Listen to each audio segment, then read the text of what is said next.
ఏ తెలంగాణ వస్తుందా? ఇంకెక్కడ వస్తుంది? ఇది అయ్యే పని? ఈ బక్కపల్సందరం అయితే అవుతుందా? ఏ టీఆర్ఎస్ పార్టీ అమాసం పుట్టింది ఏదో పుణ్యానికి పోతుందని ఒకడు, మగల పుట్టింది పబ్బల పోతుందని ఒకడు, ఏకి టీఆర్ఎస్తోనే ఏమవుతుందని ఒకడు. అటువంటి టీఆర్ఎస్ పార్టీ తెలంగాణ సాధించి ఎంత అద్భుతంగా కేసీఆర్ గారు తీర్చిదిద్దారో ఇవాళ మనం గుర్తు చేసుకోవాలి. ఈ రేవంత్ రెడ్డి ఈయన ఒకనాడు జై తెలంగాణ అన్నాడా? రాజీనామా పెట్టిండా? ఈయన ఒక్క కేసు ఉన్నది ఆయన మీద?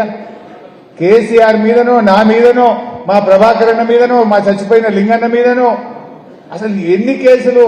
350 400 పోలీస్ స్టేషన్ల కేసులు ఉంటుండే మా మీద. ఎన్ని రైల్వే కేసు, ఈ కేసు, ఆ కేసు. మీలో కూడా చాలా మంది మీద 10 కేసులు 20 కేసులు అయిన వాళ్ళే మీరందరూ కూడా. ఈడ ఉన్న ప్రతి ఒక్కరి మీద కేసు అయిన వాళ్ళమే. ఈ రేవంత్ రెడ్డి అంటే ఏమన్నా జై తెలంగాణ అన్నాడా? ఒక్క కేసు అయిందా? ఒకనాడు రాజీనామా పెట్టిండా? ఒక్కనాడు అమరుల దగ్గరికి పోయి 4 పూలు పెట్టి అమరులకు జోహార్ అన్నాడా ఈ మనిషి? ఓ పూలు పెట్టినోడు కాదు, ఓ జై తెలంగాణ అన్నోడు కాదు, ఓ రాజీనామా చేసినోడు కాదు. ఈయన కూడా ఇలా పెద్దగా మాటలు మాట్లాడబట్టే కేసు అయింది. ఓటుకు కేసు అయింది, దొంగ కేసు అయింది, తెలంగాణ ఉద్యమ కేసు లేదు. అయితే ఈయన అంటాడు, ఇంకా ఈయన అంటాడు కేసీఆర్ ఆనవాళ్ళు లేకుండా చేస్తారట. ఏం చేస్తావు కేసీఆర్ ఆనవాళ్ళు లేకుండా చేస్తా అంటే? నవంబర్ 29 అలుగునూరు చౌరస్తా కరీంనగర్ లో కేసీఆర్ ను అరెస్ట్ చేసిన ఆనవాళ్లు లేకుండా చేస్తావా? ఖమ్మం జైల్లో కేసీఆర్ ను 3 రోజులు పెట్టిన ఆనవాళ్లు లేకుండా చేస్తావా? డిసెంబర్ 9 నాడు తెలంగాణ రాష్ట్ర ప్రకటన సాధించిన ఆనవాళ్లు లేకుండా చేస్తావా? ఏ ఆనవాళ్లు లేకుండా చేస్తావు? అసలు ఆనవాళ్లు లేకుండా చేస్తా అంటే జూన్ 2, 2014 నాడు తెలంగాణ రాష్ట్ర ముఖ్యమంత్రిగా తెలంగాణను సాధించి ప్రమాణ స్వీకారం చేసిన ఆనవాళ్లను చరిత్రను మలిపేస్తావా? ఏం మలుపుతావు నువ్వు? కేసీఆర్ లేని తెలంగాణ ఉందా?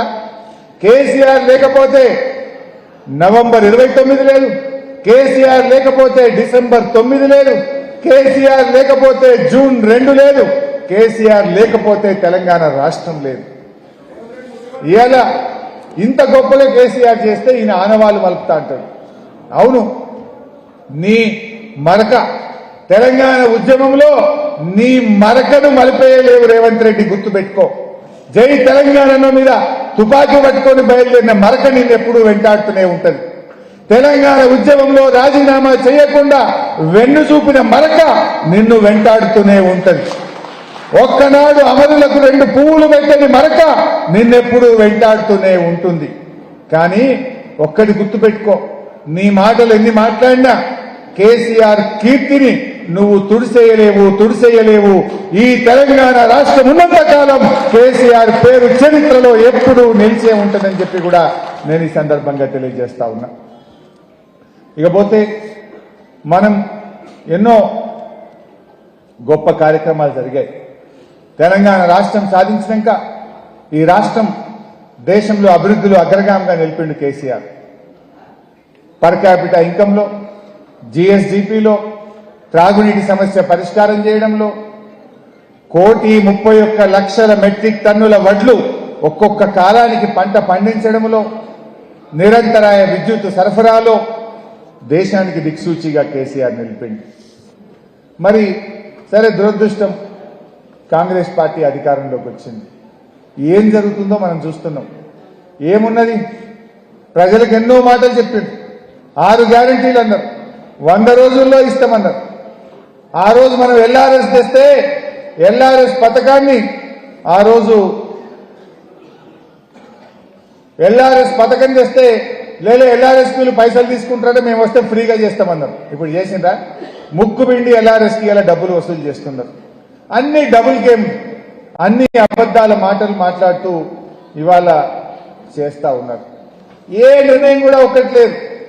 ఫార్మాసిటీ రద్దు అన్నాడు, ఇప్పుడేమో ఫార్మాసిటీ ఉంటది అంటాడు.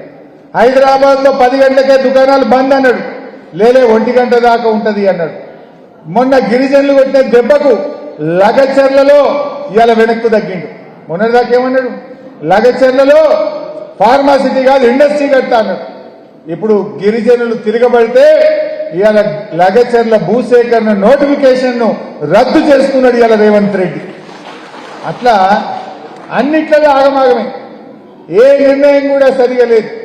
మెట్రో రైలు రద్దంటాడు, ఫార్మాసిటీ రద్దంటాడు, ఇప్పుడు లగచర్ల కూడా రద్దయింది. హైడ్రా హైడ్రా అన్నాడు, పేదల ఇల్లు కూల్చిండు. ప్రజలు తిరగబడితే లేదా ఇక కూలగొట్టం కొత్తవి మాత్రం అర్థం పాతవి కొట్టము అంటాడు.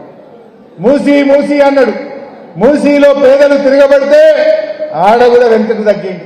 అంటే అన్ని ఆగమాగమే.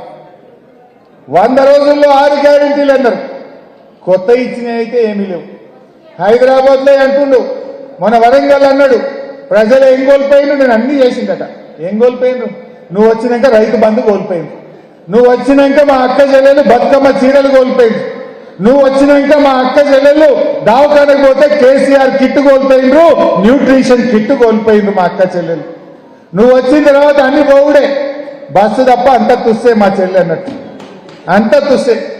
ఏం చేసినావు నువ్వు? ఆ బస్సులు కూడా సంఖ్య తగ్గించినావు. రోజుకు 4 ట్రిప్పులు వస్తే ఇప్పుడు 2 ట్రిప్పులే వస్తుంది. బస్సుల సంఖ్య తగ్గించి కూడా విద్యార్థులకు పేదలకు ఇవాళ గోస ఉచ్చుకుంటున్నటువంటి పరిస్థితి ఉన్నది. అయినా మనందరం కూడా ఒకటే, మనం ఇవాళ ఏనాటికైనా ఈ తెలంగాణ మీద కేసీఆర్ గారికో మనకుండే ప్రేమ ఈ కాంగ్రెస్ వాళ్ళకో ఇంకో పార్టీకి ఉంటుందా?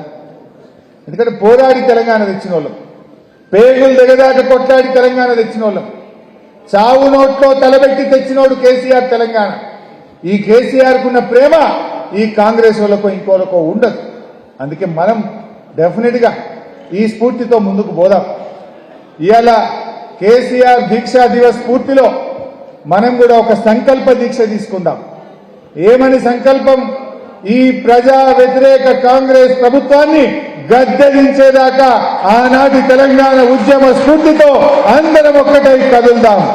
ఈ ప్రజా వ్యతిరేక నిర్ణయాలను, ప్రజల కష్టాలను ఎప్పటికప్పుడు బీఆర్ఎస్ పార్టీ పోరాటది, ప్రజలకు అండగా నిలబడుతుంది. లగచర్ల ఇవాళ బీఆర్ఎస్ పోరాట ఫలితం ఇవాళ వాళ్ళు నోటిఫికేషన్ రద్దు చేసుకున్నారు. హైడ్రా ఆగిందంటే బీఆర్ఎస్ పోరాట ఫలితం ఇవాళ హైడ్రా బంద్ చేసుకున్నది ప్రభుత్వం. అట్లనే మనం రైతుల పక్షాన, మహిళల పక్షాన, విద్యార్థుల పక్షాన, యువకుల పక్షాన, నిరుద్యోగుల పక్షాన ఈ ప్రజా వ్యతిరేక నిర్ణయాలు తీసుకుంటున్న ఈ కాంగ్రెస్ పైన పోరాడదాం. దీక్షా దివస్ పూర్తిగా మనందరం కూడా కొత్త ఉత్సాహంతో ఆనాటి ఉద్యమ స్ఫూర్తితో ముందుకు సాగుదాం. మళ్ళీ మన బీఆర్ఎస్ ప్రభుత్వాన్ని తెచ్చుకుందామని మీ అందరికీ కూడా మనవి చేస్తూ జై తెలంగాణ, జై తెలంగాణ.